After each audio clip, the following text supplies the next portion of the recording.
பொதுக்காலத்தின் 5ஆம் ஞாயிறு வாசகங்கள் 3லும் இருந்து நாங்கள் எடுக்கக்கூடிய மைய கருத்து என்னவென்று சொன்னால், உண்மையான விசுவாசம் என்பது வெறும் வாய் வார்த்தைகளால் அல்ல. வார்த்தைகளுக்கு வல்லமை உண்டு, ஆனால் வெறும் வாய் வார்த்தைகள் மட்டுமல்ல, மாறாக நாங்கள் எங்களுடைய வாழ்க்கையில் நாங்கள் செய்கின்ற காரியங்கள், எங்களுடைய தியாகமான செயல்கள், சேவை உள்ளம், இவற்றின் ஊடாக நாங்கள் வாழ்வதில் வெளிப்பட வேண்டும் என்கின்ற அந்த செய்தியை எங்களுக்கு இந்த 3 வாசகங்களும் சொல்லி நிற்கிறது. ஆகவே வெறும் வார்த்தைகள் மட்டுமல்ல, அல்லது ஆலயத்துக்குள்ளே நாங்கள் செய்யக்கூடிய சடங்குகளில் மட்டும் நின்று விடுவதல்ல, எங்களுடைய வாழ்க்கையிலும் அது பிரதிபலிக்க வேண்டும் என்கின்ற துணியில் இந்த 3 வாசகங்களும் எங்களுக்கு அழைப்பு விடுத்து நிற்கிறது. அந்த வகையிலே ஃபாதர், இன்றைய முதல் வாசகத்திலே எசாயா இறைவாக்கினர் உண்மையான வழிபாடு எது கடவுள் விரும்பும் செயல் என்பதை பற்றியான ஒரு விளக்கத்தை தருகிறார். இந்த முதல் வாசகத்தினுடைய விளக்கம் என்ன ஃபாதர்? நல்ல ஒரு கேள்வி. முதலாவது வாசகம் நீங்கள் சொன்னதை போல எசாயா 58ஆம் அதிகாரம் 7 10 மட்டும் நாங்கள் பார்க்கிறோம்.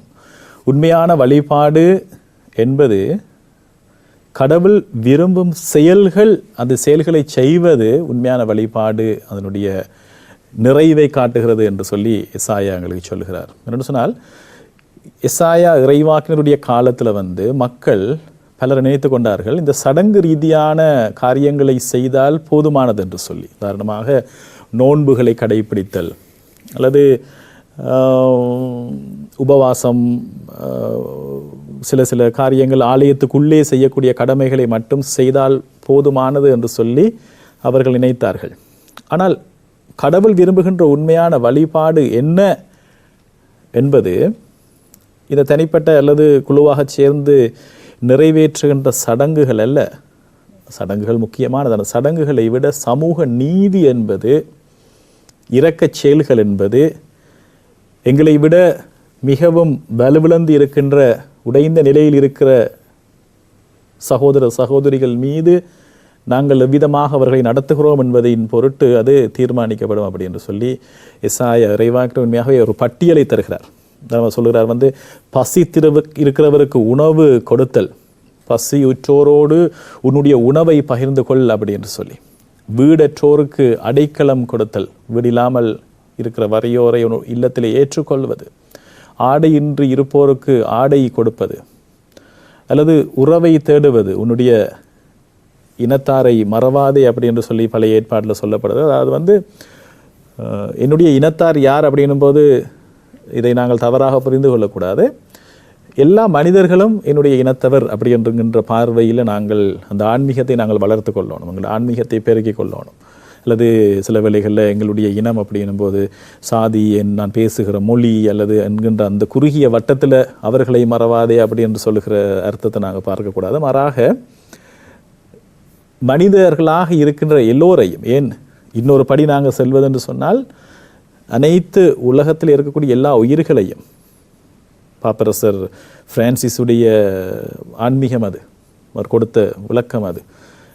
இந்த பிரபஞ்சத்தை அதில் இருக்கிற வாழ்கின்ற நாங்கள் அதை அணிந்து கொள்வது மிக முக்கியமானது.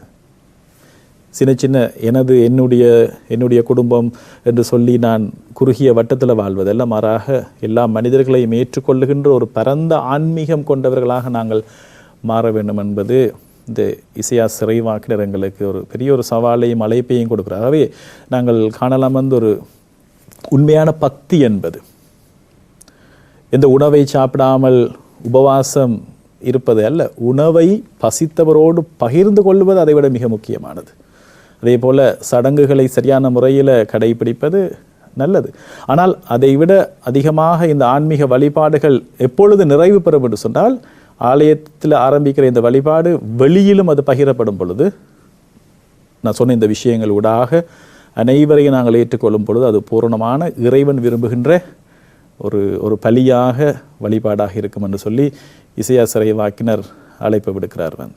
ஆகவே அந்த வேளையில் இதை நான் சொல்லி முடிக்கிறேன்.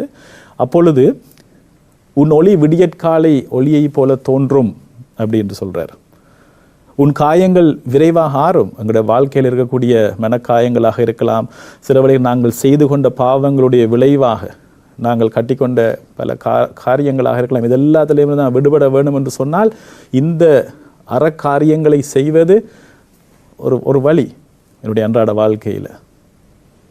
உன் நீதி உனக்கு முன்னே செல்லும், நீ நீதியின் முன்னோடியாக நீ இருப்பாய் அப்படி என்று சொல்லி நாங்கள் செய்கிற நற்காரியங்கள் எங்களை சுற்றி கொண்டே இருக்கும். இதில் ஒரு விஷயத்தை நாங்கள் கவனித்து கொள்ளணும். நாங்கள் செய்கிற தீமையான காரியங்களும் எங்களை சுற்றி கொண்டே இருக்கும். அதே மாதிரி நாங்கள் செய்கிற நன்மையான காரியங்களும் எங்களை சுற்றி கொண்டே இருக்கும். அவை நாங்கள் கூடுமான அளவு நல்ல காரியங்களை செய்து எங்களை தாங்கிக் கொள்வது மிக முக்கியமானது. இது எல்லா மதங்களும் சொல்லக்கூடிய ஒரு விஷயம் என்று. அடுத்ததாக, கடவுளுடைய மாட்சிமை உனக்கு பின் உன்னோடு இருந்து உன்னை காப்பாற்றும். கடவுளுடைய உடனிருப்பை பற்றி இசையா இறைவாக்கினர் பேசுகிற இந்த விஷயங்களை நீங்கள் செய்யும் பொழுது நீ செய்கின்ற பிரார்த்தனையினுடைய பதில், நீ செய்கின்ற செபத்தினுடைய பதில் உனக்கு கிட்டும். அப்பொழுது நீ ஆண்டவரை பார்த்து மன்றாடினால் அவர் உனக்கு பதில் அளிப்பார். சில வேளைகள் எங்களோட மன்றாட்டுகளுக்கு பதில் கிடைக்கலை என்று சொன்னால் நாங்கள் தேடி பார்க்கணும். நான் ஆலயத்தில் மட்டுமே நாங்கள் புதிய ஏற்பாடில் பார்க்கணும், ஆண்டவரே ஆண்டவரே என்பவர்கள் இறையரசுகள் வருவார்கள் என்று சொல்லி நீங்கள் உங்களை ஏமாற்றிக் கொள்ளாதீர்கள் என்று சொல்லி. யாகப்பர் எழுதிய திருமுகத்தில் நாங்கள் பார்க்கிறோம், ஆண்டவருடைய வார்த்தையை கேட்பதில் மட்டும் இருந்து உங்களை ஏமாற்றிக் கொள்ளாதீர்கள் என்று சொல்லுவார். இதெல்லாம் ரொம்ப மிகவும் கவனமாக கேட்க வேண்டிய வார்த்தைகள். சில வேளைகள் ஆலயத்துக்குள்ள மட்டும்தான் நாங்கள் நல்ல பிள்ளைகளாக, நல்ல கிறிஸ்தவர்களாக, கடவுளுடைய பிள்ளைகளாக நாங்கள் இருந்து கோயிலை விட்டு வெளியில் வந்த உடனே எங்களோட பிளவுகள், பிரச்சனைகள் என்று சொல்லி சில வேளையில் எங்களுக்கு மற்றவர்கள் வாழ்வது கூட கண்ணுக்கு தெரியாமல் நாங்கள் வாழக்கூடிய நிலைகள் அன்றைக்கும் இருந்தது, இன்றைக்கும் இருக்குது. இசையா இறைவாக்கினர் ஒரு ஒரு தெளிவான ஒரு பார்வையை அவர் தருகிறார். ஆலயத்துக்கு உள்ள மட்டுமல்ல, ஆலயத்துக்கு வெளியிலையும் நாங்கள் எப்படியாக வாழ வேண்டும் என்று சொல்லி, ஏழைகள், ஒடுக்கப்பட்டவர்கள், சகோதர சகோதரிகள் எல்லாரையும் அரவணைக்கிற ஒரு ஆன்மீகத்தை நாங்கள் கட்டி எழுப்பணும் என்று சொல்லி இன்றைய முதலாவது வாசகத்தில் ஆண்டவர் எங்களோடு பேசுகிறார். இரண்டாம் வாசகம் ஃபாதர் கொரிந்து மக்களுக்கு பவுல் அடிகளார் எழுதின திருமுகத்திலிருந்து எடுக்கப்பட்டிருக்கு. இங்கே பவுல் அடிகளார் சொல்கிறார், வலுவற்றவனாய் மிகுந்த அச்சத்தோடும் நடுக்கத்தோடும் இருந்தேன். நான் பறைசாற்றிய செய்தி ஞானத்தின் கவர்ச்சியான சொற்களில் அமையவில்லை, ஆனால் அது தூய ஆவியின் வல்லமையை எடுத்து காட்டுவதாக அமைந்தது. உண்மையிலே பவுல் அடிகளார் நன்கு படித்தவர். யூத ராபியான கமாலியலின் காலடியில் பயின்றாருன்னு நாங்கள் பார்க்கிறோம், திருத்தூதர் பணியிலே குறிப்பிடப்பட்டிருக்கின்றது. ஃபாதர், பவுல் அடிகளாருடைய இந்த வார்த்தைகள் என்ன விளக்கத்தை நம்மளுக்கு சொல்கின்றது? பவுல் நீங்கள் சொன்னதை போல ஒரு மிக படித்த ஒரு மனிதர், கமாலியல் என்கின்ற அந்த பெரிய ஒரு குருவிடம், ஒரு பரிசேயரிடம் படித்த நல்ல வார்த்தை பிரயோகம் உள்ள, பேச்சாற்றல் உள்ள ஒருவர். அந்த காலத்தில் பேச்சாற்றல் என்பது மிக உயர்ந்த ஒரு விடயமாக கருதப்பட்டது. குறிப்பாக கொரிந்து நகரில் கடந்த வாரத்தில் நாங்கள் பார்த்ததை போல கொரிந்து நகரில் மிகவும் உயர்ந்ததாக கருதப்பட்ட விடயம் இந்த பேச்சாற்றலோடு ஞானம் மிகுந்த பேச்சுக்கள், அறிவு மிகுந்த பேச்சுக்களை மக்கள் விரும்பி தேடினார்கள். அப்படியா பேசுகின்றவர்களிடம் போய் கல்வி கற்றுக்கொண்டார்கள். ஆனால் பவுல் சொல்ற விஷயம் என்னென்னு சொன்னால், என்னுடைய சொந்த திறமையை நம்பாமல், பவுல் இதில் சொல்றார், ஆண்டவர் இயேசுவை அவர் அங்கு அறிவிக்க வரும் பொழுது அவர் நடுக்கத்தோடு வந்தேன் அப்படி என்று சொல்லி இந்த வாசகத்தில் நாங்கள் பார்க்கிறோம். அதற்கான காரணம் என்னவென்று சொன்னால், ஒரு விளக்கம். அவர் இதற்கு முதல் நாங்கள் திருத்தூதர் பணியில் நாங்கள் பார்க்கிறோம், பவுல் ஏதேன்ஸ் நகருக்கு போய் நற்செய்தியை அறிவிக்கும் பொழுது அங்கு இருந்தவர்கள் நற்செய்தியை ஏற்றுக்கொள்ளாத ஒரு நிலை காணப்படுது. ஏனென்று சொன்னால், நற்செய்தியை ஏற்றுக்கொள்ளாமல் அவர்கள் காலம் தள்ளி அவருடைய பேச்சை ஏற்றுக்கொள்ளாத நிலையை காணக்கூடிய ஒரு நிலையை பவுல் காண்கிறார். பவுலுடைய மனதில் பேச்சாற்றலோடு தன்னுடைய என்னென்னு சொன்னால், மக்கள் விரும்புவது அந்த மாதிரியான ஞானம் மிகுந்த பேச்சாற்றலோடு பேசுவது, இதை கேட்டு மக்கள் கவரப்பட்டு ஆண்டவரிடம் வர வேண்டும் என்ற ஒரு ஒரு ஒரு ஒரு ஒரு ஒரு டெம்டேஷன் எல்லாருக்கும் இருக்கிற ஒரு விஷயம் ஒன்று. நற்செய்தியை அறிவிக்கும் போது என்னுடைய திறமையின் மீது நம்பிக்கை வைத்து நான் நற்செய்தி அறிவிக்கும் போது அது பல தடவைகளில் தோல்வியாக இருக்கிற நிலைகள் இருக்கு. ஆனால் பவுல் காட்டுகிற வழி என்னென்று சொன்னால், தனக்கு அந்த திறமைகள் இருந்தாலும் தன்னுடைய திறமைகளின் மீது நம்பிக்கை வைத்தல, மாறாக தூய ஆவி வழங்குகின்ற அந்த அருளின் மீது, அவருடைய ஆசீர்வாதத்தின் மீது, வல்லமையின் மீது நம்பிக்கை வைத்து அவர் நற்செய்தியை அறிவிக்கப் போகிறார். அவைதான் இந்த வாசகங்களை நாங்கள் பார்க்கிறோம். கடவுள் நிச்சயமாக எனக்கு உதவி புரிவார், தூய ஆவியானவர் அவருடைய வல்லமை என்னிலே செயலாற்றும், என் பேச்சும் என் பிரசங்கமும் ஞானத்தின் கவர்ச்சியான வார்த்தைகளில் அமையவில்லை. 2ஆம் வாசத்தில் 4வது வசனத்தில் நாங்கள் பார்க்கிறோம், மாறாக தூய ஆவியின் வல்லமையை வெளிப்படுத்துவதாக அமைந்தன. ஆகவே இந்த ஞானத்தின் மீதான கவர்ச்சியால் கவரப்பட்ட அல்லது அந்த கவர்ச்சியான பேச்சிலே கவரப்பட்ட கொரிந்து மக்களுக்கு பவுல் சொல்லக்கூடிய வார்த்தைகள் என்னவென்று சொன்னால், இந்த நான் போதிக்கிற இந்த நற்செய்தி இந்த உலகத்தினுடைய பார்வையில் பெருமையாக கருத விடயமல்ல, மாறாக சிலுவையில் அறையப்பட்ட இயேசு கிறிஸ்துவையே நான் போதிக்கிறேன். சிலுவையில் அறையப்பட்ட இயேசு கிறிஸ்து உலக கண்ணோட்டத்தில் பார்க்கும்போது அவர் தோல்வி அடைந்தவர். சிலுவையில் அறையப்பட்டவர், சபிக்கப்பட்டவராக கருதப்பட்டார், தோற்றுப்போனவராக கருதப்பட்ட அந்த ஆண்டவர் இயேசுவை கடவுள் எவ்விதமாக உயர்த்தி அதனூடாக வாழ்வை தந்தார். ஆகவே அந்த இயேசு ஆண்டவரை நம்புகின்றவர்கள் வாழ்வு பெறுவார்கள் என்பதுதான் அந்த நற்செய்தி. அவை பவுல் சுருக்கமாக சொல்வதென்று சொன்னால், என்னுடைய வல்லமையில் அல்ல, இது ஒரு நற்செய்தியை அறிவிக்கின்ற ஒவ்வொருவருக்கும், குருக்களாக இருக்கிற எங்களுக்கும் பொதுநிலைகளாக இருக்கிற எல்லோருக்குமே இது முக்கியமான ஒரு விஷயம். நாங்கள் ஒரு நல்ல காரியத்தை செய்கிறோம் என்று சொன்னால் சில வேளையில் நாங்கள் நினைப்போம், எனக்கு இருக்கிற திறமை, என்னோட இருக்கக்கூடிய தொடர்புகள், இதை வைத்து நான் காரியங்களை செய்கிறேன். ஓகே, அது ஒரு கொடையாக நான் செய்யலாம். ஆனால் அதன் மீது முழுமையாக நம்பிக்கையை வைத்து செய்கிற ஒரு காரியம் அல்ல நற்செய்தி அறிவு பணி என்பது. மாறாக இறைவனுடைய வல்லமை என் மேல் நிரம்பி வரும் பொழுது அவர் என்னுடைய வாழ்வை எடுத்து என்னுடைய வாழ்வை வழிநடத்தி செல்லுவார். அதனூடாக நற்செய்தி அறிவிக்கப்படும். அதனூடாக பல அற்புதங்களை இறைவன் ஆற்றினார். அற்புதங்களால் இறைவன் ஆண்டவர் இயேசு உறுதிப்படுத்துகிறார். பவுல் சென்ற இடங்களில் எல்லாம் ஆண்டவர் இயேசு பல அற்புதங்களையும் வல்லமையான செயல்களையும் செய்து அறிவித்த அந்த நற்செய்தி உண்மை என்று சொல்லி காட்டுவார். இது நாங்கள் அந்த நற்செய்தி அறிவிக்கப்பட்ட அந்த காலத்தில் புதிய ஏற்பாட்டின் தொடக்கத்தில் நாங்கள் பார்க்கிறோம். புதிய ஏற்பாட்டில் நாங்கள் பார்க்கிறோம் இந்த வார்த்தை எப்பயுமே கொண்டிருக்கும். ஆண்டவரும் அவர்களோடு இருந்து அற்புதங்கள் ஊடாக அறிவித்த நற்செய்தியை உறுதிப்படுத்தினார் என்று சொல்லி. அவை அறிவிப்பது என்னுடைய செய்தி அல்ல, மாறாக ஆண்டவர் இயேசுவினுடைய செய்தி. அதுதான் பவுல் இன்றைக்கு எங்களுக்கு காட்டுகிறார். ஆகவே மனித ஞானம் அல்ல எங்களுடைய விசுவாசத்தின் அடித்தளம், மனித ஞானம் அல்ல. மனித ஞானம் என்பதே மனிதனுடைய அறிவு, மனிதனுடைய பாண்டித்தியத்தனம் அல்ல, மாறாக கடவுளுடைய வல்லமை எங்களிலே செயல்பட வேண்டும் என்பதுதான் மிக முக்கியமானது. இன்றைய மத்தேயு எழுதிய நற்செய்தியை எடுத்துக்கொண்டால் ஃபாதர், உப்பும் ஒளியும் பற்றி இங்கே கூறப்பட்டுள்ளது. மத்தேயு ஏன் உப்பையும் ஒளியையும் எடுத்துக்காட்டாக எடுக்க வேண்டும்? நீங்கள் மத்தேயு நற்செய்தி யூத மக்களுக்காக எழுதப்பட்டது என்று ஆரம்பத்திலே நீங்கள் சொல்லியிருந்தீர்கள். அப்படி என்று பார்க்கும் பொழுது இந்த யூத சூழ்நிலையிலே உப்பும் ஒளியும் எந்த அளவு முக்கியத்துவம் பெறுகின்றது?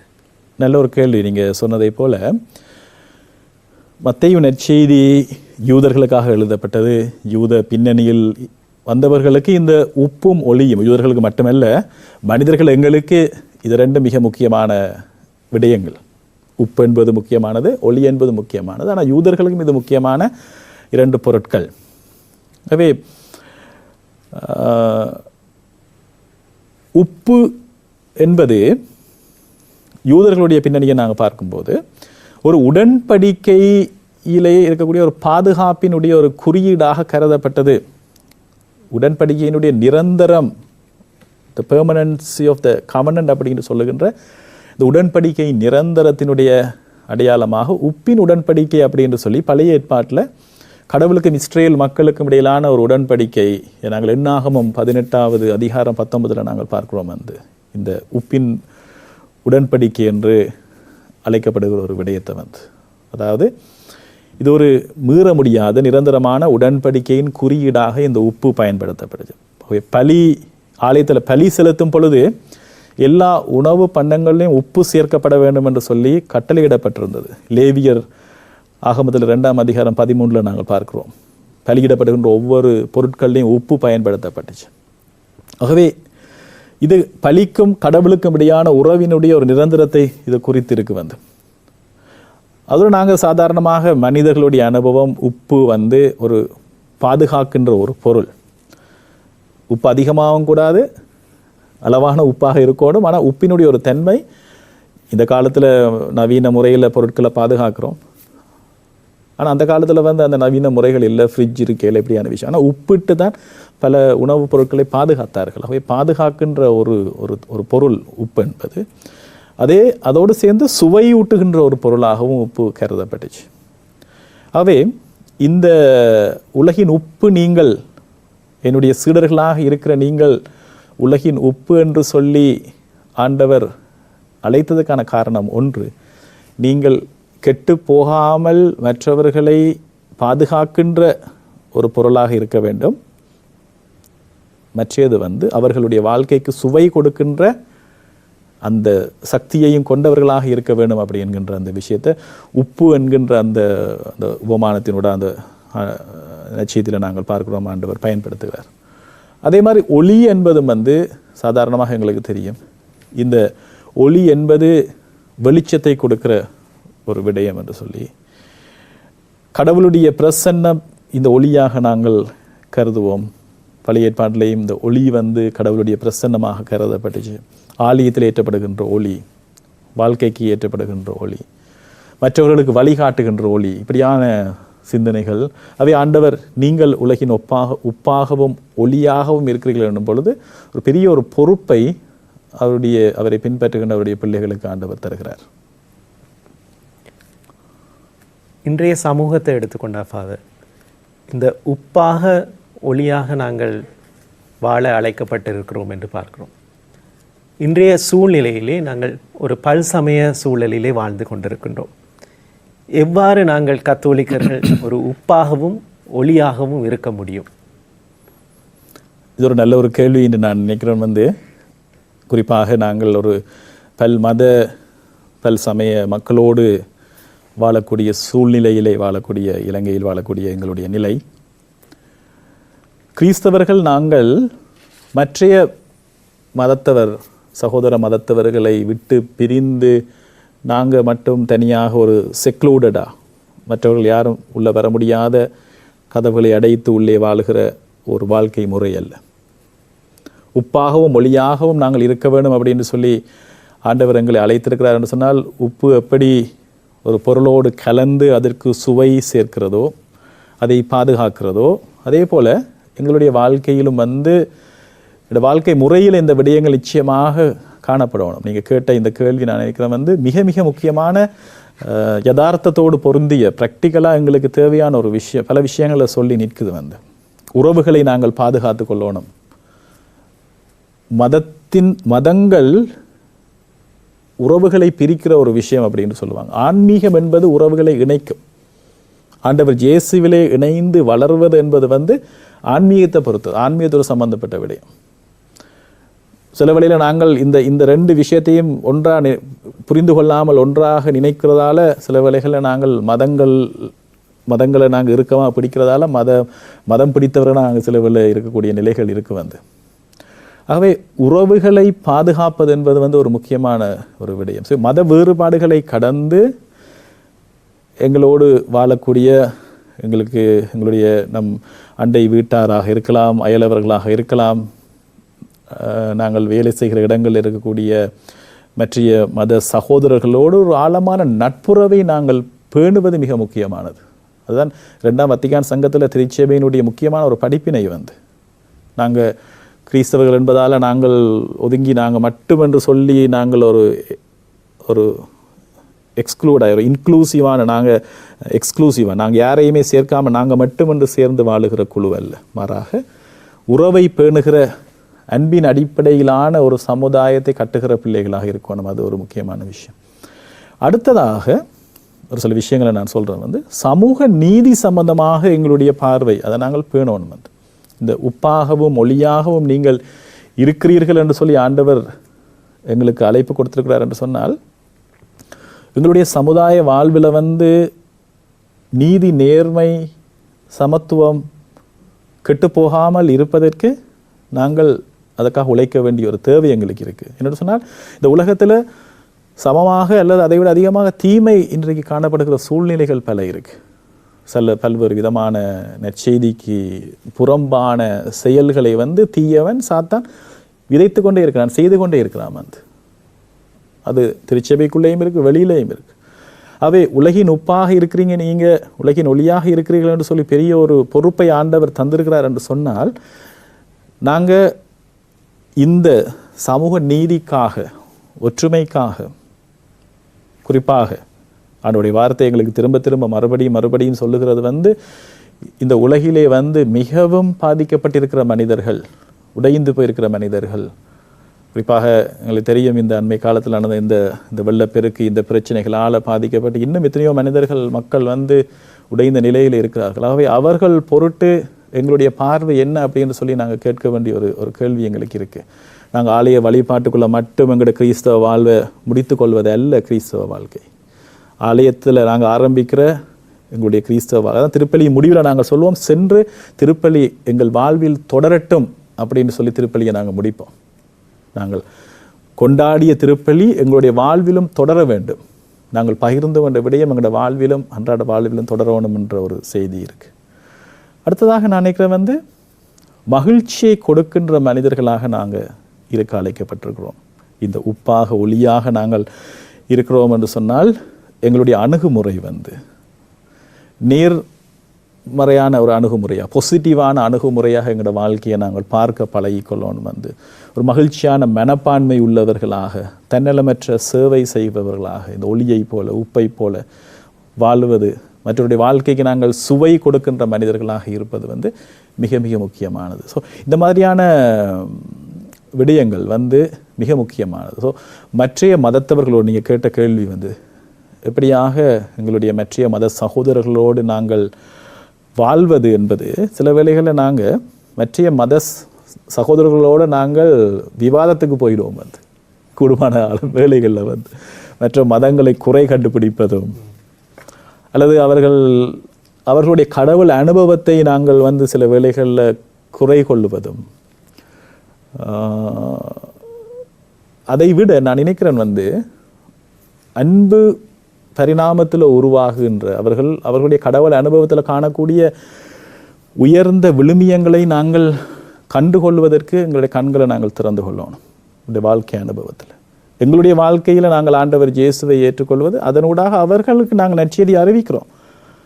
தேவைப்படுகிற நேரத்தில் புனித பிரான்சிஸ் அசிசியார் சொல்வதைப் போல, தேவைப்படும் பொழுது வார்த்தைகளை பயன்படுத்துங்கன்ற மாதிரி ஆண்டவர் இயேசுவை நாங்கள் அறிவிக்கின்றவர்களாக நாங்கள் இருப்போம். ஸோ இப்படியான பல நடைமுறைகள், குறிப்பாக பிற சமய மக்களோடு, சகோதரர்களோடு நாங்கள் வாழும் பொழுது எங்களுடைய அப்ரோச் நிச்சயமாக மாற வேண்டிய ஒரு தேவை இருக்குது. உண்மையிலே ஃபாதர், நாங்கள் உப்பாகவும் ஒளியாகவும் எங்களுடைய பங்கு தளங்களிலே இந்த நிகழ்ச்சியை பார்த்து கொண்டிருக்கிற நீங்களாகவும் இருந்தாலும், நீங்கள் பணியாற்றுகின்ற பங்கு தளங்களிலே இந்த அழைப்பு உங்களுக்கும் இருக்கின்றது. ஆகவே இன்றைய நிகழ்ச்சியிலே நாங்கள் எதிர்வரும் ஞாயிறுக்கான வாசகங்களுடைய ஆழமான விளக்கங்களையும் அர்த்தங்களையும் நாங்கள் புரிந்து கொண்டோம்.